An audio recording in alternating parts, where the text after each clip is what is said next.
High everyone welcome to teens body Arunima. आज के नवम श्रेणी सेकेंड चैप्टारे साइटोप्लाजम और निউক্লিয়াস নিয়ে आलोचना करब।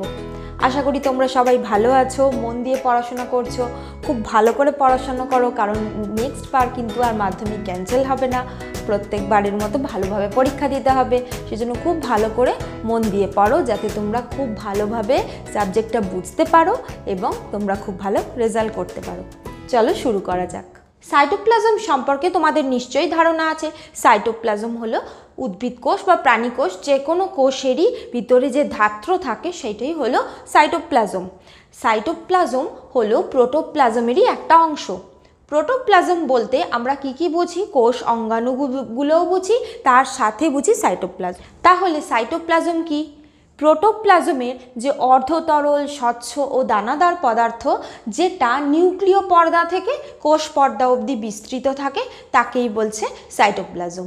माने कि धरो এইটা একটা কোষ, ঠিক আছে, এটা একটা ধরো কোষ।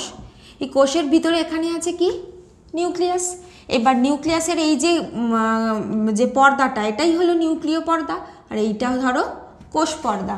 তাহলে प्रोटोप्लाजमेर मध्य जेटा स्वच्छ अर्धतरल पदार्थ सेटा এই জায়গাটায় অবস্থান করছে, যেটা এই কোষ পর্দা যেটা এই নিউক্লিয় পর্দা থেকে কোষ পর্দা অবধি বিস্তৃত তাকেই বলছে সাইটোপ্লাজম।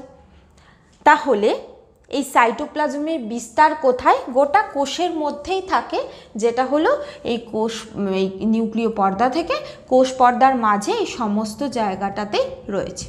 তাহলে এই সাইটোপ্লাজমকে যদি বিভিন্ন ভাগে ভাগ করি, মানে বিভিন্ন কম্পোনেন্টে ভাগ করি, তাহলে সেটা হলো তিনটি। একটা হলো সাইটোপ্লাজমীয় ধাত্র, তারপর হলো সাইটোপ্লাজমীয় বস্তু, আর হলো সাইটোপ্লাজমীয় কঙ্কাল। এই সাইটোপ্লাজমীয় কঙ্কাল অণুতন্তু আর অণুনালিকা দিয়ে গঠিত হয়, এইটা ঠিক আছে। আর এই যে সাইটোপ্লাজমীয় ধাত্র এইটাকে বলে হায়ালোপ্লাজম। এইটা অর্ধতরল জেলির মতো একটা সজীব পদার্থ, যার মধ্যে বিভিন্ন কোষ অঙ্গাণুগুলো ভাসমান অবস্থায় বিক্ষিপ্তভাবে থাকে। তাহলে এই যে সাইটোপ্লাজমীয় ধাত্র এইটাকেই বলছে হায়ালোপ্লাজম। অনেক সময় প্রশ্ন আসে হায়ালোপ্লাজম কাকে বলে, তখন বলতে হবে যে সাইটোপ্লাজমের ভিতরে যে অর্ধতরল জেলির মতো পদার্থ থাকে, যার ভিতরে কোষ অঙ্গাণুগুলো ভেসে বেড়ায়, তাকেই বলছে সাইটোপ্লাজমীয় ধাত্র বা হায়ালোপ্লাজম। তারপর আসি সাইটোপ্লাজমীয় বস্তু। এই সাইটোপ্লাজমীয় বস্তুকে বলে ট্রোফোপ্লাজম। এই প্লাজম মানে বিভিন্ন ধরনের প্লাজম, এই হায়ালোপ্লাজম, ট্রোফোপ্লাজম, টোনোপ্লাজম, এগুলো দিয়ে কিন্তু প্রশ্ন আসে। সেই জন্য এই জায়গাগুলো খুব, এই টার্মগুলো খুব ভালো করে জেনে রাখবে। অনেক সময় এমসিকিউতেও কিন্তু এগুলো আসে। তাহলে সাইটোপ্লাজমের ভিতরে যে যে বস্তু থাকে সেগুলো হলো ট্রোফোপ্লাজম। এই যে সাইটোপ্লাজমীয় বস্তুকে দুভাগে ভাগ করা যায়। একটা হলো এই সাইটোপ্লাজমীয় বস্তুর মধ্যে কিছু পড়ে হলো কোষ অঙ্গাণু, যেগুলো জীবজর মধ্যে পড়ে। তাহলে এই জীবজর মধ্যে পড়ে বিভিন্ন কোষ অঙ্গাণু, আর অজীবজর মধ্যে পড়ে হলো আর্গাস্টিক পদার্থ। আর্গাস্টিক পদার্থ মানে অনেক সময় কি হয়, কোষের মধ্যে বিভিন্ন ধরনের বর্জ্য পদার্থ জমা হতে থাকে, সেইগুলোকে বলে আর্গাস্টিক পদার্থ। সেইগুলো এই সাইটোপ্লাজমের বস্তুর মধ্যে জমা থাকে। সাইটোপ্লাজমের যদি প্যাটার্ন বা রকম জানতে চাই, তাহলে সাইটোপ্লাজম 4 প্রকার হতে পারে। সেটা কি কি? কখনো এরকম জালকাকার বা রেটিকুলার হিসাবে থাকতে পারে, দেখো এই জায়গাগুলো সাইটোপ্লাজমটা দেখে জালের মতো মনে হচ্ছে। বা কখনো অ্যালভিওলার হতে পারে, মানে এগুলো ছোট ছোট এরকম ছোট ছোট বাল্বের মতো অবস্থান করে, মানে এই যে ধাত্রটা থাকে তো তার মাঝে ছোট ছোট দানার মতো অংশ অবস্থান করে। আর তারপর হলো সূত্রাকার বা ফাইব্রিলার হিসেবেও অবস্থান করে। এই যে ভিতরের যেই কঙ্কালটা, সাইটোপ্লাজমীয় কঙ্কাল, এই জায়গাটা এমনভাবে অ্যারেঞ্জ থাকে তাকে অনেকটা দেখতে সূত্রাকার বা ফাইব্রিলার হয়ে যায়। আর হতে পারে হলো গ্র্যানিউলার। গ্র্যানিউলারের মধ্যে ছোট ছোট দানাদার পদার্থও থাকে, একটু বড় দানাদার পদার্থও থাকে। এইটাও হলো সাইটোপ্লাজমের এক একটা গঠন, এই সাইটোপ্লাজমকে যদি একটি কোষের মধ্যেই বিভিন্ন ভাগে ভাগ করতে চাই তাহলে দুটো প্রকার, একটা হলো একটোপ্লাজম আর একটা হলো এন্ডোপ্লাজম। একটোপ্লাজম মানে কি, যখন ধরো সাইটোপ্লাজমটা এরকম কোষ পর্দার গায়ে এই অঞ্চলটায় অবস্থান করে তখন সেটাকে বলছে একটোপ্লাজম।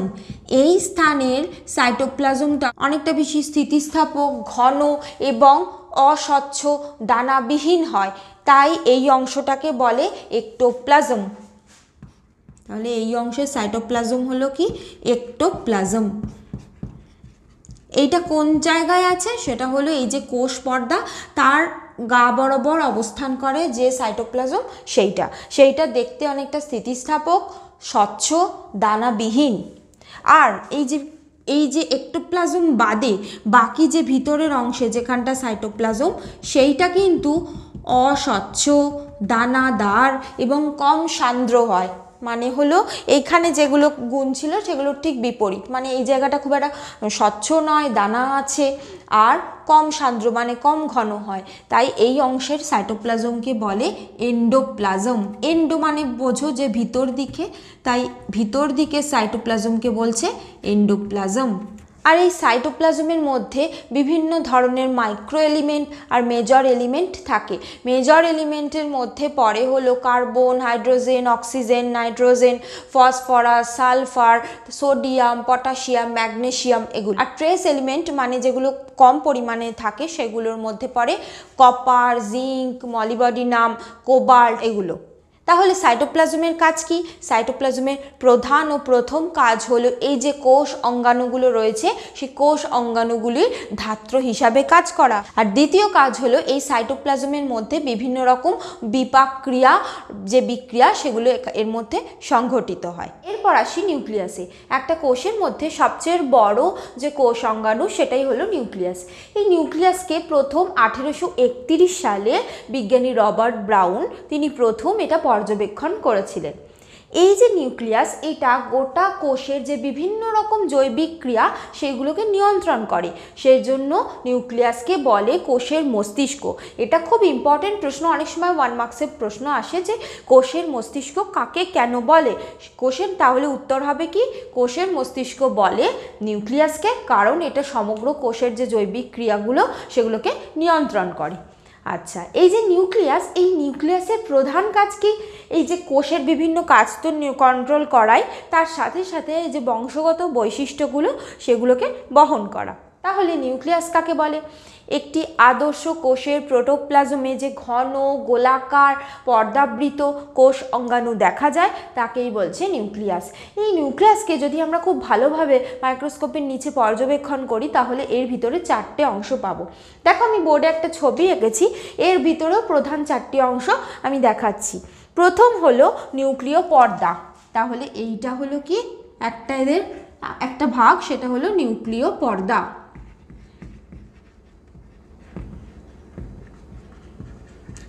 আচ্ছা, তারপরের ভাগ হলো সেটা হলো নিউক্লিওলাস। এইটা হলো নিউক্লিওলাস। তারপরের অন্যতম প্রধান অংশ হলো নিউক্লিয় জালিকা। এই যে প্যাঁচানো দেখছো না, এরকম জালিকার মতো প্যাঁচানো, এইটাই হলো নিউক্লিয় জালিকা। আচ্ছা, আর এই যে নিউক্লিয় জালিকাগুলি যে তরল পদার্থের মধ্যে ভাসমান অবস্থায় রয়েছে সেটা হলো নিউক্লিয় প্লাজম। এই যে এই অংশ, এইখানে যে তরল পদার্থ রয়েছে তাকেই বলছে নিউক্লিয় প্লাজম।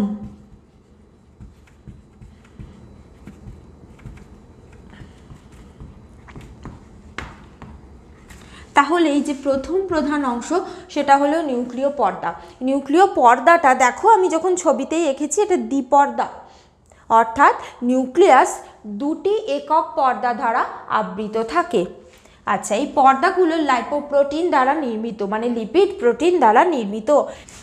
এই যে নিউক্লিয়াসের এই যে 2টি একক পর্দা, এই 2টি একক পর্দার মাঝে একটা স্পেস আছে বা স্থান আছে, এইটাকে বলে পেরি নিউক্লিয়ার সিস্টার্নি।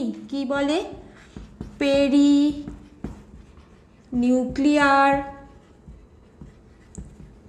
সিস্টার্নি। আচ্ছা, আর এই যে পর্দা তার গায়ে দেখো আমি ডট ডট এঁকেছি, এগুলো হলো এই নিউক্লিয় পর্দার গায়ে রাইবোজোম থাকে। তাহলে এইগুলো হলো কি রাইবোজোম, যেগুলো প্রোটিন সংশ্লেষ করে। আচ্ছা, এই যে নিউক্লিয় পর্দার গায়ে দেখো এরকম অ্যান্টেনার মধ্যে আমি দু ধরনের জিনিস এঁকেছি। এইগুলো হলো এন্ডোপ্লাজমিক রেটিকুলাম, যেগুলো এই নিউক্লিয় পর্দার ওপর থাকে। এই এন্ডোপ্লাজমিক রেটিকুলাম দুই ধরনের হতে পারে, একটা হলো স্মুথ এন্ডোপ্লাজমিক রেটিকুলাম বা মসৃণ এন্ডোপ্লাজমিক রেটিকুলাম। যেমন ধরো এটা হলো মসৃণ এন্ডোপ্লাজমিক রেটিকুলাম, কারণ কি এর গায়ে দেখো কোনো আমি দানা দানা রাইবোজোম আঁকিনি, তাই এটা মসৃণ। তাহলে এটা হলো স্মুথ এন্ডোপ্লাজমিক রেটিকুলাম বা মসৃণ এন্ডোপ্লাজমিক রেটিকুলাম, ঠিক আছে। আর এইটা হলো অমসৃণ এন্ডোপ্লাজমিক রেটিকুলাম বা রাফ এন্ডোপ্লাজমিক রেটিকুলাম। এইটা হলো RER বা রাফ এন্ডোপ্লাজমিক রেটিকুলাম, বা তুমি অমসৃণও বলতে পারো, অমসৃণ এন্ডোপ্লাজমিক রেটিকুলাম। এর পরের অন্যতম অংশ হলো নিউক্লিওলাস। এই নিউক্লিয়াসের ভিতরে একটা ঘন অংশ, এর ভিতরে 4টি অঞ্চল থাকে, অনিয়তাকার অঞ্চল, সূত্রাকার অঞ্চল, দানাদার অঞ্চল আর ক্রোম্যাটিন অঞ্চল। এই 4টে অঞ্চল থাকে। এর প্রধান কাজ হলো কি ARNA তৈরি করে বা রাইবোজোমাল RNA তৈরি করে, আর এ প্রোটিন সংশ্লেষ করে।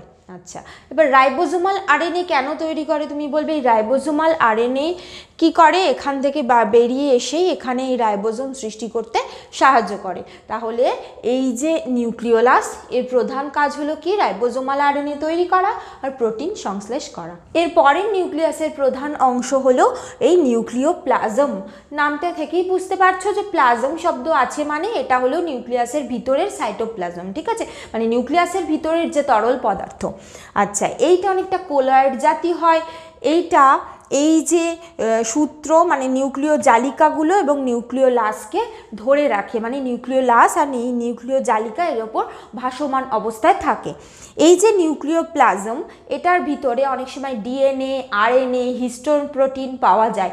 কারণ কি DNA, RNA নিশ্চয়ই পাওয়া যাবে, কারণ এর ওপরেই তো এই নিউক্লিয় জালিকাগুলি ভাসমান অবস্থায় রয়েছে, সেই জন্য এইখান থেকে অনেক সময় DNA, RNA এই যে নিউক্লিওপ্লাজমের মধ্যে চলে আসে। আর এই নিউক্লিওপ্লাজমের মধ্যে অনেক সময় নানা রকম খনিজ লবণ, যেমন sodium, potassium, magnesium, sulphur, phosphorus, এগুলোর লবণও পাওয়া যায়। অনেক সময় প্রশ্ন আসে যে ক্যারিওলিম্ফ কাকে বলে, তখন বলতে হবে কি ক্যারিওলিম্ফ হলো নিউক্লিওপ্লাজম, যেটা এই নিউক্লিওলাস থেকে নিউক্লিয় পর্দার মধ্যে বিরাজ করে। এটা কোলয়েড জাতীয় পদার্থ এবং এর মধ্যেই নিউক্লিয় জালিকা আর নিউক্লিওলাস ভাসমান অবস্থায় থাকে। এই ক্যারিওলিম্ফ টার্মটা কিন্তু তোমরা জেনে রাখবে। আর এই যে নিউক্লিওপ্লাজমের ভিতরে এই যে জালকাকার অংশ, এগুলোই হলো নিউক্লিয় জালিকা, এগুলো হলো আসলে ক্রোম্যাটিন জালিকা। এই যে ক্রোম্যাটিন জালিকাগুলি নিউক্লিক অ্যাসিড আর প্রোটিন দ্বারা গঠিত হয়। ইন্টারফেস দশায় মানে কোষ যখন রেস্টিং কন্ডিশনে থাকে, মানে যখন কোষ বিভাজিত হয় না, সেই ইন্টারফেস দশার মধ্যে কিন্তু এইগুলো এরকম পেঁচিয়ে থাকে, কিন্তু যখন কোষ বিভাজিত হয় তখন এগুলি খুব স্পষ্ট একটা নির্দিষ্ট আকার ধারণ করে। এই যে ক্রোম্যাটিন জালিকা, এটা দুই প্রকার হতে পারে, হেটারোক্রোম্যাটিন, ইউক্রোম্যাটিন। তাহলে এই নিউক্লিয়াসের কাজ কি? নিউক্লিয়াসের প্রধান কাজ হলো কোষের ভিতরে যে জৈবিক কার্যগুলো সম্পন্ন হয় সেগুলোকে নিয়ন্ত্রণ করা। আর পরের কাজ হলো এই যে নিউক্লিয় জালিকা, এই নিউক্লিয় জালিকা বা ক্রোম্যাটিন সূত্র, এর ভিতরেই থাকে DNA, যেটা আমাদের বংশগত বৈশিষ্ট্যকে বহন করে। এই যে নিউক্লিয়াস, এর ভিতর থেকেই RNA তৈরি হয় এবং যে RNA পরবর্তীকালে প্রোটিন সংশ্লেষ করে। আর এই যে কোষ বিভাজনের ক্ষেত্রেও নিউক্লিয়াসের কিন্তু একটা গুরুত্বপূর্ণ ভূমিকা আছে, কোষ বিভাজন হতেও কিন্তু নিউক্লিয়াস সাহায্য করে। আজ এই পর্যন্তই, পরের পর্বে অন্যান্য কোষ সংজ্ঞানুগুলি নিয়ে আলোচনা করা হবে। তোমাদের যদি কোনো প্রবলেম থাকে, কোনো ডাউট থাকে, আমাকে কমেন্ট করতে পারো, আমি চেষ্টা করব সেটা ক্লিয়ার করবার। আর যদি তোমরা বুঝতে পেরে থাকো প্লিজ লাইক করো ভিডিওটা, বন্ধুদের মধ্যেও শেয়ার করে দিও আর সাবস্ক্রাইব করে আমার পাশে থেকো। Thank you.